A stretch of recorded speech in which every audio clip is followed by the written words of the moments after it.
My dear students, आपका सभी का स्वागत है अपने इस यूट्यूब चैनल में जिसका नाम है मिश्रा एजुकेशन। बच्चों, आज हम लोग एक नए टॉपिक की शुरुआत करने वाले हैं जो क्लास 12 स्टैंडर्ड पे बहुत इंपॉर्टेंट है। साथ ही साथ आगे अगर आप नीट जेई और आगे फिजिक्स में अपना करियर देख रहे हैं तो ये चैप्टर आपके लिए बहुत इंपॉर्टेंट होने वाला है। साथ ही साथ बोर्ड में इसका क्लास 12 बोर्ड्स में भी इसके क्वेश्चंस आते हैं जो कि बहुत आसान होते हैं, लेकिन चूंकि कॉन्सेप्चुअल होते हैं, बहुत सारे जगह पे टीचर्स इस टॉपिक को छोड़ देते हैं स्टूडेंट्स के लिए कि आप पढ़ लीजिएगा। लेकिन मैं बताने वाला हूं कि ये टॉपिक बहुत आसान है। अगर आपको ने एक बार अच्छे से समझ लिया, बातों को ध्यान में रख लिया, तो बहुत ज्यादा रिवीजन की भी जरूरत नहीं पड़ती। तो इसलिए मैं आपसे उम्मीद करता हूं कि आप आने वाले कंसेक्यूटिव 2-3 लेक्चर मैं अपडेट करता रहूंगा। आज एक वीडियो अपलोड हो रही है जैसा आप देख रहे हैं। कल या परसों में फिर एक वीडियो, मतलब कंसेक्यूटिवली 2 या 3 दिन में हम इस पूरे चैप्टर को कवर कर लेंगे जो इस साल आपके सिलेबस में है और कोर्स में आने वाला है। तो आप वीडियो को देखें, नोट्स बनाएं, और अगर वीडियो पसंद आए तो चैनल को सब्सक्राइब करें। और भी ऐसे वीडियोस हम डालते रहते हैं बीच बीच में, आपके क्वेरीज के अकॉर्डिंग, आपके डिमांड के अकॉर्डिंग। और अपने साथ वालों को भी बताएं कि प्लीज आप इस वीडियो को जरूर देखें, कि यहां से आपको कुछ न कुछ मिलने वाला है। ठीक है, तो चलिए शुरू करते हैं। हम जो शुरू करने वाले हैं वो स्टार्ट करने वाले हैं सेमीकंडक्टर इलेक्ट्रॉनिक्स। ठीक है, सेमीकंडक्टर इलेक्ट्रॉनिक्स। ओके, तो सबसे पहले बात करते हैं कि कंडक्टर्स क्या होते हैं। कंडक्टर्स हमारे ऐसे मटेरियल होते हैं जिनमें large number of free electrons होते हैं और वो कैरी करते हैं करंट। जब हम कंडक्टर को किसी बैटरी या एनर्जी सोर्स से कनेक्ट कर देते हैं या समहाउ हम उसके अंदर इलेक्ट्रिक फील्ड अप्लाई कर देते हैं, इट इज वेरी नाइस और हम लोग यूज करते हैं। और हम घर के वायर्स को देखें, कॉपर वायर है, एल्युमिनियम वायर है, तो ये कंडक्टर्स के फॉर्म है। लेकिन कंडक्टर से बनी डिवाइस, अगर सपोज करें कंडक्टर्स की हेल्प से हम कॉपर एल्युमिनियम के हेल्प से अगर जैसे टीवी बना रहे हैं या कोई इस तरीके का डिवाइस बना रहे हैं, then this is going to be very power consuming. That means energy loss ज्यादा करेगा। उसका कारण क्या होता है? उसका कारण ये होता है कि ये कंडक्टर्स का जो रेजिस्टेंस होता है वो वैरी करता है। वैरी करने का जो फैक्टर होता है वो टेम्परेचर अगर बदलेगा तो इसका रेजिस्टेंस बदलेगा, और जैसे जैसे टेम्परेचर राइज करेगा इसका रेजिस्टेंस राइज करेगा, तो हमारा पावर कंज्यूम क्या होगा? बढ़ता जाएगा। एक दूसरा, हम चाहते हैं कि ठीक है हमारे पास कॉपर और ये सब मटेरियल्स हैं जिनके साथ हम अपना डील कर सकते हैं, मटेरियल बना से हेल्प से हम डिवाइसेस बना सकते हैं, बट साइंटिस्ट का हमेशा से गोल होता है कि हमें किसी काम को कम एनर्जी कंज्यूमशन पे करना है। तो इसी गोल को अचीव करने के लिए भाई इस इलेक्ट्रॉनिक्स फील्ड में, इलेक्ट्रिसिटी के फील्ड में भी एनर्जी को कम करने के लिए नए नए रिसर्चेस होते गए, नए नए मटेरियल्स का खोज होता गया। तो फिर ओवरऑल जो मटेरियल्स मिले उनको 3 ग्रुप में कैटेगराइज किया। तो on the basis of conductivity,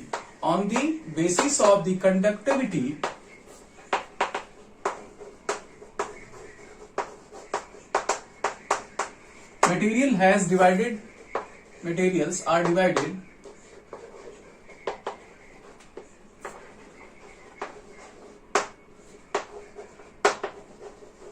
into 3 groups।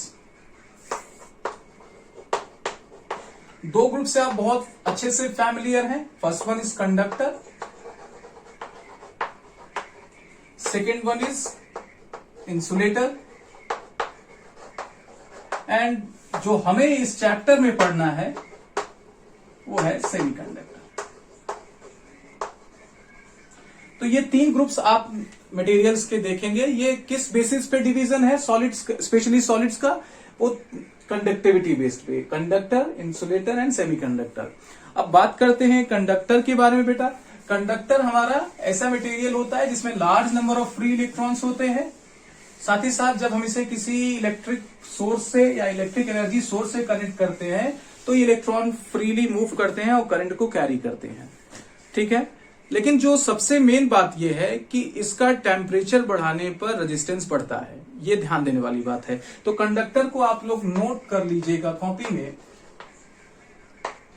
आप जब हम नोट्स लिखवाते हैं तो आप क्या कर सकते हैं, वीडियो को फास्ट मोड में डाल के लिख सकते हैं। तो कंडक्टर दोज मटेरियल्स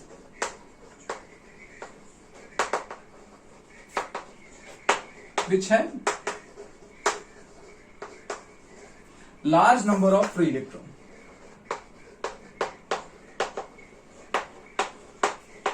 ठीक है, free electrons, ठीक है, when these materials are placed in external field,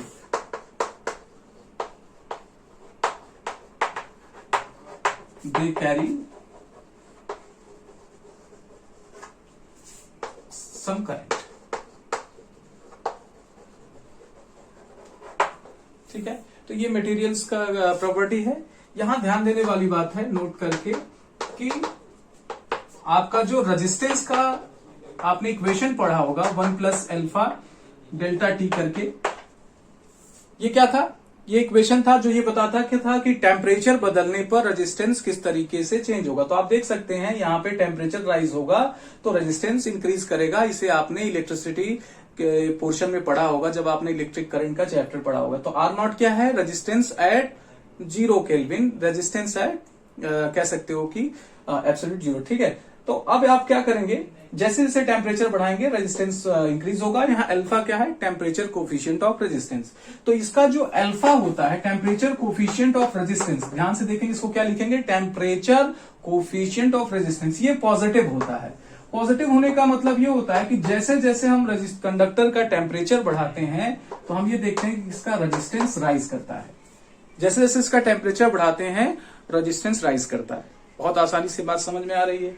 तो यही इसकी ड्रॉबैक भी है, कंडक्टर की यही ड्रॉबैक भी है कि अगर टेम्परेचर बढ़ जाए तो रेजिस्टेंस बढ़ जाएगा। तो हम जो एज्यूम कर रहे हैं कि ये रेजिस्टेंस, फॉर एग्जांपल ये रेजिस्टेंस 10 ओम का है किसी टेम्परेचर पे, और टेम्परेचर बढ़ा देंगे तो 10 ओम का रह के ये कुछ और वैल्यू शो करेगा। और अगर इससे आगे हमने कोई डिवाइस कनेक्ट कर रखी है जो इसके गवर्नेंस से, इसके सपोज ये स्विच के फॉर्म में है या किसी के फॉर्म में है, तो हम सपोज कर रहे हैं कि वहां बंद रहेगा या ऑफ रहेगा, ऑन रहेगा, तो कुछ और रिजल्ट हमें मिलने वाला है, क्योंकि हम जो एक्सपेक्ट कर रहे हैं उससे कुछ हटके हो रहा है। दैट इज वाई हमें बहुत केयरफुल होना पड़ता है जब हम कोई सर्किट डिजाइन करते हैं। तो यहाँ पे ध्यान देना होता है कि टेम्परेचर के साथ ये कैसा बिहेव करेगा।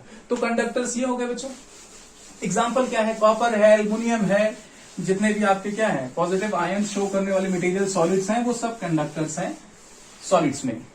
फिर आता है आपका इंसुलेटर।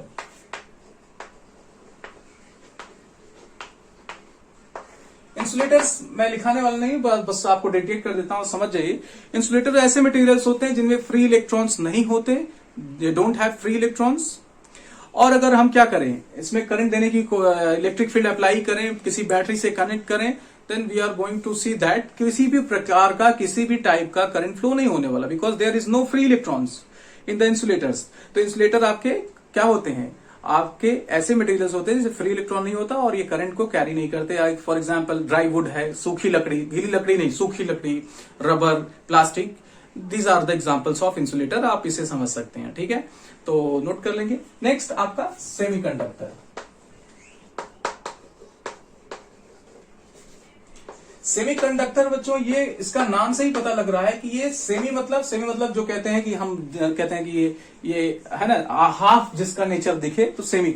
तो कोई ऐसा मटेरियल जिसमें कंडक्टर की कुछ नेचर दिखे लेकिन साथ ही साथ प्योरली कंडक्टर भी ना हो। तो हमें कुछ ऐसे मटेरियल मिले जो देखने में आए कि वो लो टेम्परेचर पे तो इंसुलेटर थे, लेकिन जैसे जैसे उसका टेम्परेचर बढ़ा तो वो इंसुलेटर की बजाय कंडक्टर बन गया। ध्यान से समझेंगे कि ये क्या है, एक ऐसा मटेरियल जो लो टेम्परेचर पे तो इंसुलेटर है और हाई टेम्परेचर पे क्या हो जा रहा है? कंडक्टर। लो टेम्परेचर पे इंसुलेटर जैसा बिहेव कर रहा है, और बात करें एट 0 केल्विन, ये परफेक्ट इंसुलेटर हो जाता है। 0 केल्विन पे परफेक्ट इंसुलेटर। वहीं अगर हम बात करें हाई टेम्परेचर पे बच्चों, हाई टेम्परेचर पे ये कैसा बिहेव करता है? कंडक्टर जैसा बिहेव करता है। तो ना तो ये प्योरली कंडक्टर है, अगर कंडक्टर होता तो इसे लो टेम्परेचर पे भी इंसुलेटर जैसा बिहेव करना चाहिए था। आई एम सॉरी, अगर ये इंसुलेटर है तो इंसुलेटर क्या करता है? हर एक टेम्परेचर पे इंसुलेटर होता है, और कंडक्टर कंडक्टर हर एक टेम्परेचर पे क्या होगा, कंडक्टर होगा, चाहे हाई लो की बात करें चाहे हाई की बात करें। तो कुछ ऐसे मटेरियल होते हैं ना जो प्योरली कंडक्टर होते हैं, ना तो इंसुलेटर होते हैं, तो उनका नाम क्या रखा गया, सेमीकंडक्टर रखा गया। तो semiconductor are those material which are insulator at low temperature and conductor at high temperature. Those materials आप इस दौरान वीडियो को क्या कर सकते हैं, फास्ट फॉरवर्ड मोड में डाल सकते हैं, फिर से लिख सकते हैं, those material which are insulator at low temperature and conductors at high temperature are called semiconductor।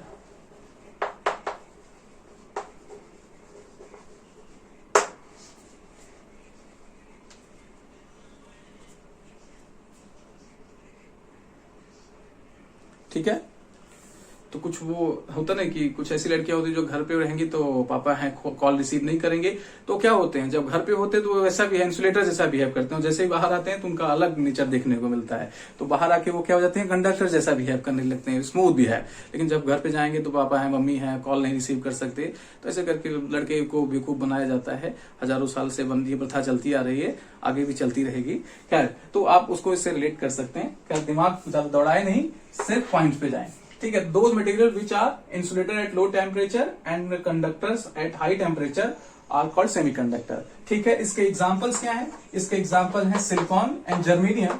Sometimes लोग कार्बन भी आप कंसीडर कर सकते हैं। एक्चुअली अगर आप पीरियोडिक टेबल को समझते हैं केमिस्ट्री में, तो आप ये देखेंगे कि फोर्थ ग्रुप के एलिमेंट या ऐसे एलिमेंट जिनके आउटर मोस्ट शेल में 4 इलेक्ट्रॉन हो, कार्बन है, सिलिकॉन है, जर्मेनियम है, ये सेमीकंडक्टर ग्रुप में कंसीडर किए जाते हैं। कार्बन का सेमीकंडक्टर नेचर थोड़ा सा कम होता है अगर हम बात करें सिलिकॉन और जर्मेनियम के रिस्पेक्ट में, तो इनका थोड़ा ज्यादा है।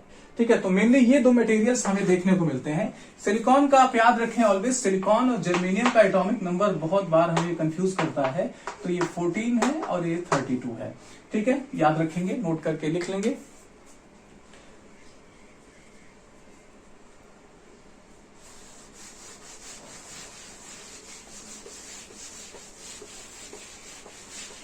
नोट करना है आप लोगों को, आप लोग नोट कर लेते हैं। थोड़ी सी एक इंफॉर्मेशन बात, अगर आप जनरल नॉलेज के पर्पज से, कि अगर हम देखें, नोट कर लीजिए, रेजिस्टिविटी की बात करें, रेजिस्टिविटी की बात करें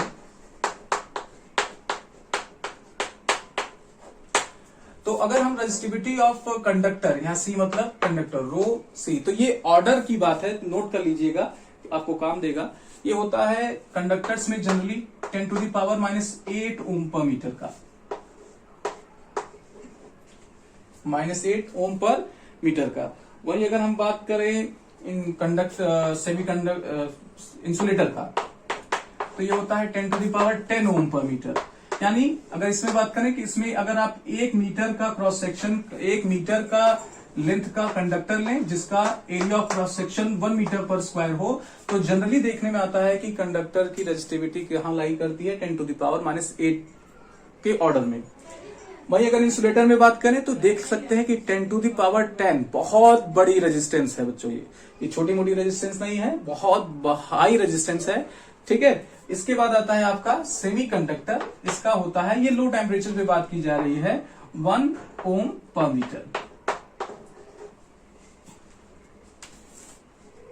ठीक है, रेजिस्टिविटी आपने कहां पढ़ी है, करंट इलेक्ट्रिसिटी का चैप्टर आपने पढ़ा होगा, कहां पे, चैप्टर 3 में, फर्स्ट टर्म में, तो वहां पे ये रेजिस्टिविटी पढ़ा होगा।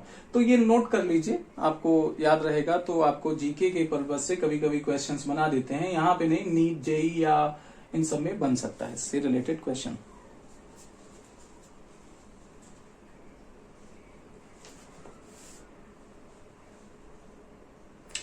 ओके, तो ये बेसिक क्लासिफिकेशन की बात हुई।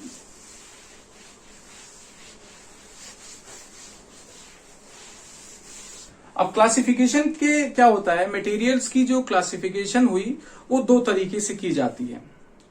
एक आपका है फ्री इलेक्ट्रॉन थियरी, जिसको अभी जस्ट हम लोगों ने किया। फ्री इलेक्ट्रॉन के बिहाफ में हम बताते हैं कि whether the given material given solid is conductor, insulator और semiconductor. Now the second method is based on the energy band diagram, और एनर्जी बैंड डायग्राम एग्जाम में भी पूछा जाता है, आता भी है और इस बार आने की उम्मीद भी है। तो एनर्जी बैंड डायग्राम को समझते हैं। तो सबसे पहले हम लोग समझते हैं एनर्जी क्या है, एनर्जी बैंड डायग्राम। एनर्जी तो हमें पता ही है, खैर एनर्जी बैंड डायग्राम क्या है और ये सॉलिड्स में कैसे फॉर्म होता है और कैसे इसका हम लोग यूज करेंगे किसी भी मटेरियल को कैटेगराइज करने में।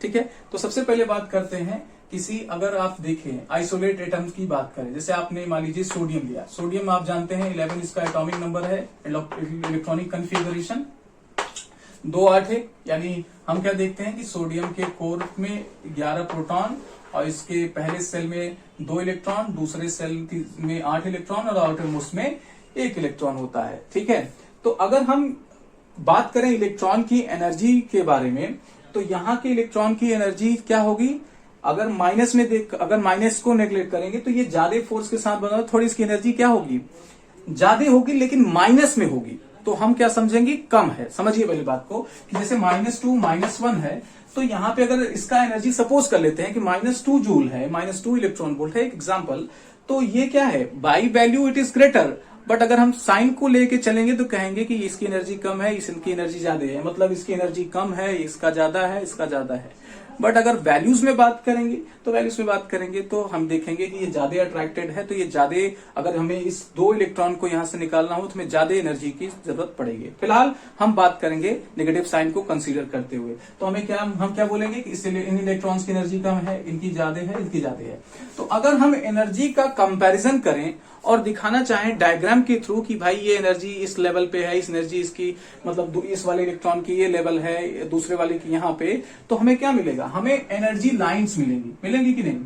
ठीक है, ये मान लो पहले स्टेट के इलेक्ट्रॉन के करस्पॉन्डिंग एनर्जीज है, ये दूसरे इलेक्ट्रॉन के करस्पॉन्डिंग एनर्जी है, तो इस तरीके से आपको एनर्जी लाइंस मिलेंगी when you are drawing the energy lines for a single isolated atom. जब आप सिंगल आइसोलेटेड एटम के लिए एनर्जी लाइंस का ड्राइंग करेंगे, then you will get lines corresponding to the energies of the electrons in different level. Okay? But single atom की तो बात नहीं होती, बात होती है जब हम किसी सॉलिड की अगर कर रहे हैं, देन हमारे पास क्या होगा, ढेर सारे इलेक्ट्रॉन, ढेर सारे एटम कंबाइंड स्टेट में मिलेंगे। अब जैसे जैसे ये आप देख रहे हो कि सिंगल एटम ग्रुप में आएगा, तो ग्रुप में आने की वजह से इसके बगल में एक एटम होगा, इसके ऊपर, मतलब चारों तरफ ये लार्ज नंबर ऑफ एटम से घिरा होगा।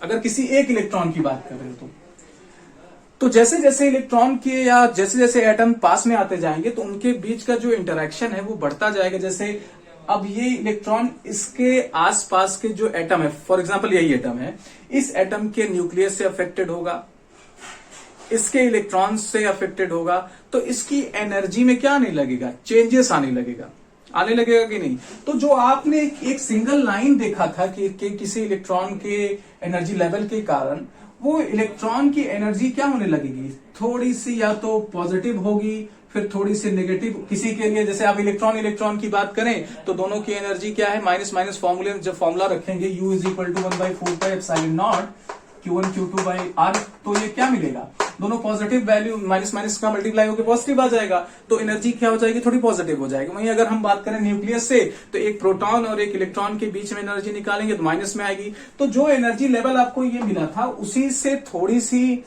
मिलती जुलती एनर्जी लेवल ऊपर और थोड़ी सी नीचे, तो लार्ज नंबर ऑफ लाइन्स मिलेंगी। लेकिन ये लाइन्स क्या होंगी, क्लोजली स्पेस्ड होंगी, देख रहे हैं ना। तो हमें देखने में ये आएगा कि जो हमारी एक एनर्जी लाइन थी वो हो गई बैंड में, या group of closely spaced of line, closely spaced lines में, देख सकते हैं नहीं। अब ये एनर्जी लाइन ना होके क्या हो गई, एनर्जी बैंड हो गई। क्या हो गई, एनर्जी बैंड। एनर्जी लाइंस ना होके क्या हो गई, एनर्जी बैंड हो गई। तो अब आप ये देख रहे हैं कि सॉलिड्स में सभी इलेक्ट्रॉन के करस्पॉन्डिंग उनकी एनर्जी होगी, और अगर हम एनर्जी लेवल्स ड्रॉ करेंगे, एनर्जी लाइंस ड्रॉ करने की कोशिश करेंगे तो किसी सॉलिड्स में लाइंस ना मिलके क्या मिलने लगेगा, एनर्जी बैंड मिलने लगेगा। अब हम इसी एनर्जी बैंड से डिसाइड करेंगे, इसी एनर्जी बैंड की कैटेगराइजेशन से डिसाइड करेंगे कि कोई मटेरियल कंडक्टर होने वाला है या इंसुलेटर होने वाला है या हमारा सेमीकंडक्टर होने वाला है। आई होप वीडियो का ड्यूरेशन नहीं बढ़ाना है क्योंकि हमें क्लास को बोरिंग भी नहीं करना है, तो आज के वीडियो इतना ही सफिशिएंट है। मान के चलिए हम 3 से 4 वीडियो में पूरे सेमीकंडक्टर इलेक्ट्रॉनिक्स को कवर कर लेंगे, 4 या 5 वीडियो। लेकिन जो भी होगा आप एक बार इस वीडियो को देखेंगे, नोट्स बनाएंगे और उस नोट्स को केवल और केवल एक बार पढ़ना होगा। एक बार अगर आप उस पूरे नोट्स को कवर करते हैं then you will definitely solve all the questions asked in previous years and also आप आगे आने वाले सालों के क्वेश्चंस भी, मतलब जो आप रिसेंटली एग्जाम तुरंत एग्जाम देने वाले हो उसका भी क्वेश्चन कर पाएंगे। तो उम्मीद करता हूं आपको ये वीडियो पसंद आया, और पसंद आया तो प्लीज वीडियो को लाइक करें, चैनल को सब्सक्राइब करें, साथ ही साथ शेयर जरूर करें क्योंकि शेयरिंग इज केयरिंग। चलिए मिलते हैं नेक्स्ट वीडियो में। Thank you very much.